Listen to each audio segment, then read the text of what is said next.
Hey guys, Anthony, 4x4 Diesel at the one of the Prado hospitals. Anyway, we're putting the front diff lock in, so we're going to run through a few bit of instruction there and try and do it a bit clearer than what, you know, I've had a bit of a search. We got no instructions came with the HARROP front locker, so beware when they receive them from EATON and rebox it and all that. Sometimes they forget to put the instructions in because there's definitely nothing in the box. So we're going to sort of give you our own instructions. Obviously you need to remove the front diff out first. So raise the vehicle, get the wheels off, get the bash plates off so that you can have a look at it here. And you're going to need to remove probably your sway bar, get that out of the way completely. These two bottom bolts here so that you can remove the drive shafts and just leave all of this assembled as much as you can and just lift it back away from the vehicle so your drive shafts come out. You can see we've got the K-on diff drop brackets there already. Then you're going to have to unplug some wiring and there's a few mounting brackets as you can see. And we've got to lift that diff center out and get it on the bench. Let's get it to that stage and then we'll get to the next step. Propeller shaft obviously from the front diff and drain the diff oil. Okay, so we've got the diff out. It's sitting here on the stand.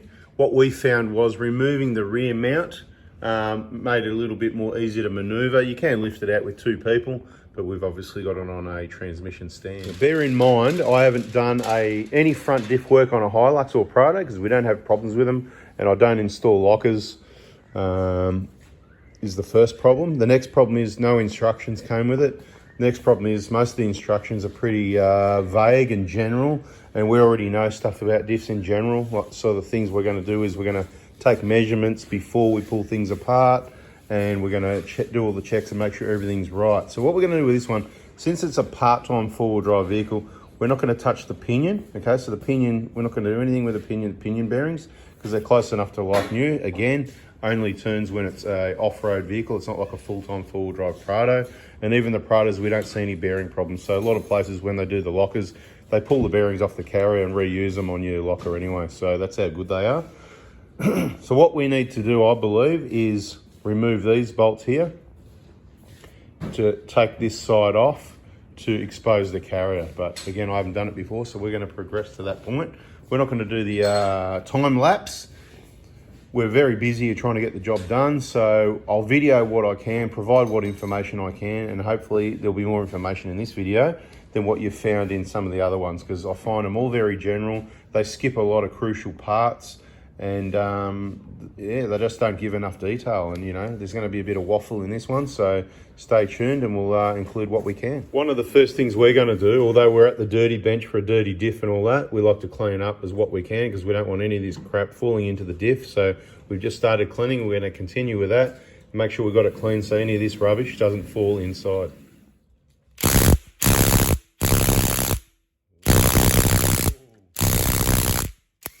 What do you reckon? They might feel like, without looking up the spec, feels like about what, 80 unit meters, maybe more.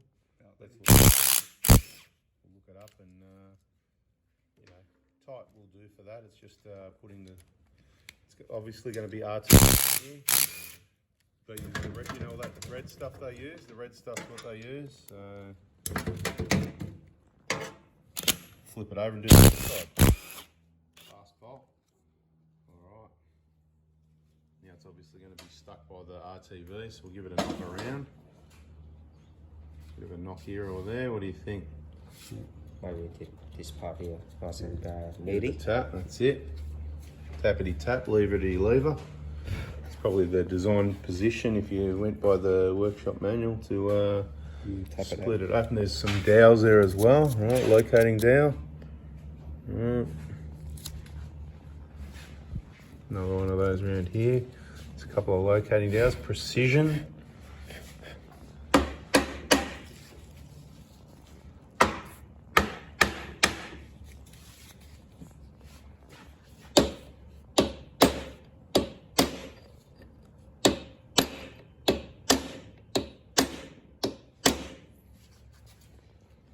Anyway, it'll be stuck pretty well. We'll continue with this. Bench is in the way. Can't get any leverage. Oh!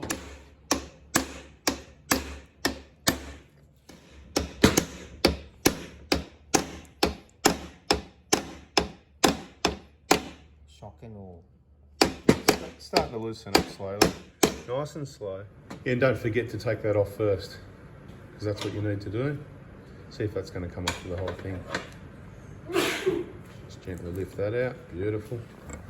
Yep, keep going. Take it away. No problem. Go and sit that down somewhere. Beautiful. Get that off first before you try and lift the cover off, and then we're going to lift this gears out as well.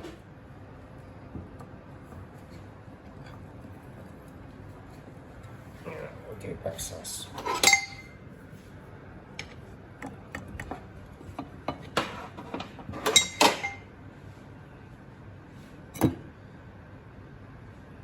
Get that cover off.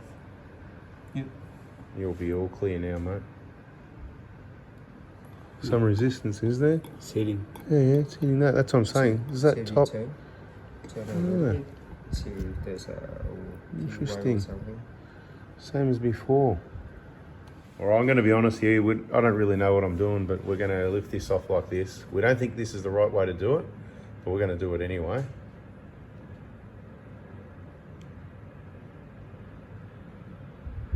Gently bring that over and put it onto here. I believe that cover should come off, so we should have. But there's something we need to remove. There's something not right. So it doesn't matter, even though this is on the bench, this still needs to come off. So we're not sure about what we're doing. We're making up as we go, but to split that top housing off, a bit of a gentle persuasion. So that's what we think's meant. So it's got the clip. So there is a clip there. So yeah, basically this is the way it's going to have to be done, and this is a shim system. You don't lose that. Don't drop in the dirty bench either. Now you're awkward. The shim's in behind the bearing race. Right, so we could be in trouble yet. Take the bolts out to remove the crown wheel from the carrier. Got the crown wheel off, tap, tap, tap, just using a drift in the bolt holes, slowly, slowly, and give it a good clean up.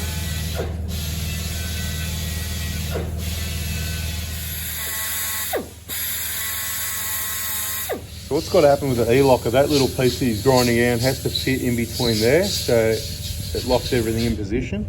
The instructions online talk about grinding in here, which obviously makes a mess. It also talks about grinding away these three a little bit, so we're going to suss it out and see. This one probably looks all right, but those two might need a little bit. But we thought it'd be just easier to grind off the locker since they couldn't make the piece the right length to fit in there, right? So we just take a little bit off that rather than grind and make more messier. Even though we have to grind the top of this anyway, just a little bit, we'll put it in there and make sure it clears. So that, you know, so there's a bit of, you got to think about it a bit, make sure things work right. So I suppose the engineering isn't 100%, because it should just go in and just work, yeah?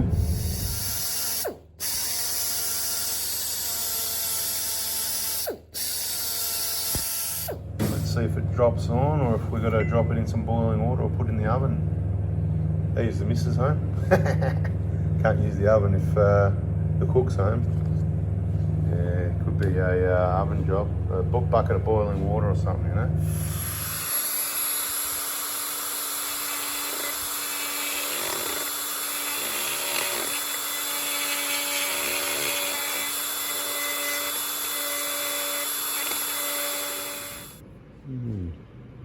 Not bad.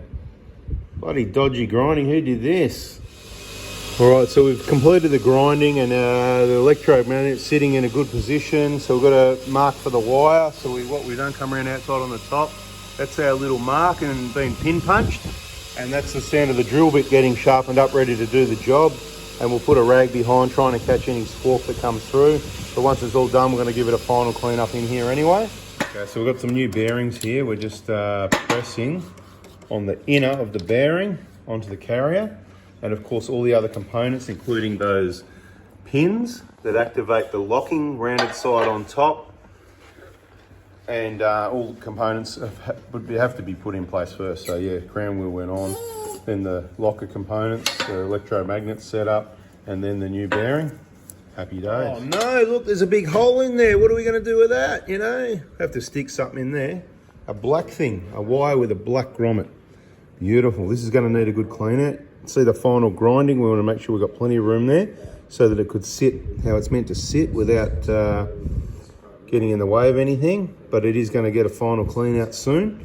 and go back together. And at the moment, we're hoping that those shims, it all works out right with the same bearings. Hopefully the manufacturing's good. Otherwise, we're going to be chasing some shims, and that's going to be the complication to the job.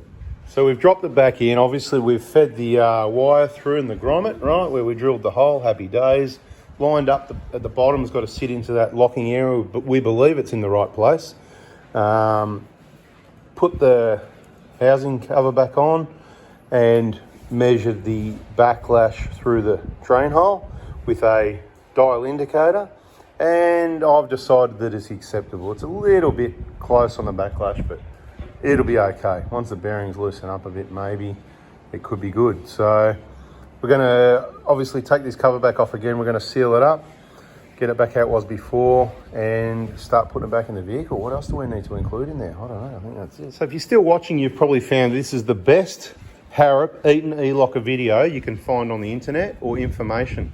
And in my opinion, HARROP, because it's their business and their product, they should have a full detailed video for all their workshops that use their product and all the DIYs that do their own installs to make it real easy. And this isn't that video, this is just a taste.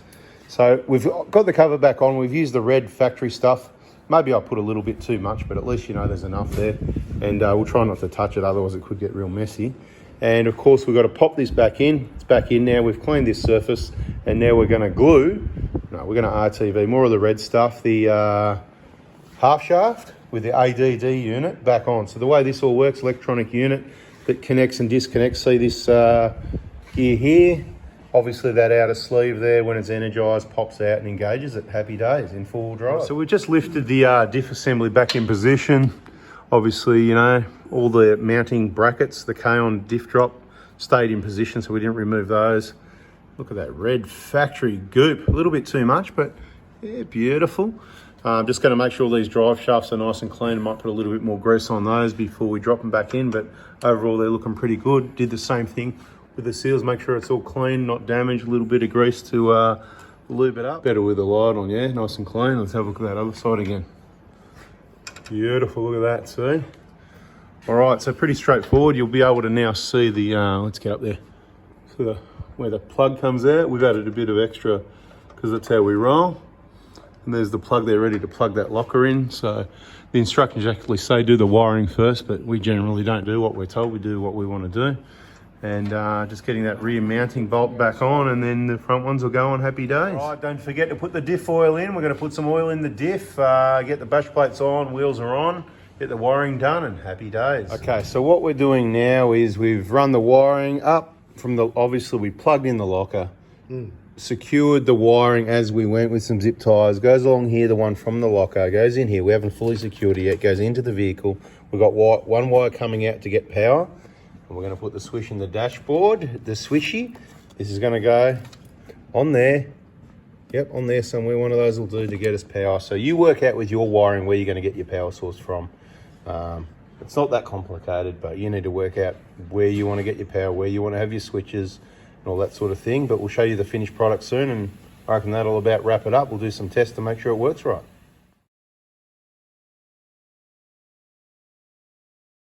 Locker? Yeah, no. What locker? No locker here, mate. No lockers here, mate.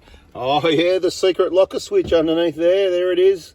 The red button for action. Anyway, guys, that's the front lockers in. Hopefully we provided some information. Oh, look at that. Beautiful. Hopefully we provided a little bit of information that was helpful for you. I'm not saying to go and rush in and buy a HARROP E-LOCKER. If I had my time again, I think I'd already probably do something different. So you're lucky you waited to the end of the video. Watch some of the videos on both channels. I'll give you an honest review about it and let you know whether I should have done that or if I've got regrets. And a friend of mine, he's going to do something different. That's the ELOCKER front and rear locker. And it's going to be a lot cheaper, a lot simpler to install, and possibly more reliable and just get the job done. So could be a good option. Stay tuned for that one. Anyway, so now we've got the rear EATON True Track. And we've got the front E-LOCKER, and should go most places we want to go. Let's get it out on the tracks and find out. Like and subscribe here if you want, and like and subscribe on 4 Before Adventures if you want. It's up to you what you want to do. Bada bing, bada boom. Catch you on the next one. See ya.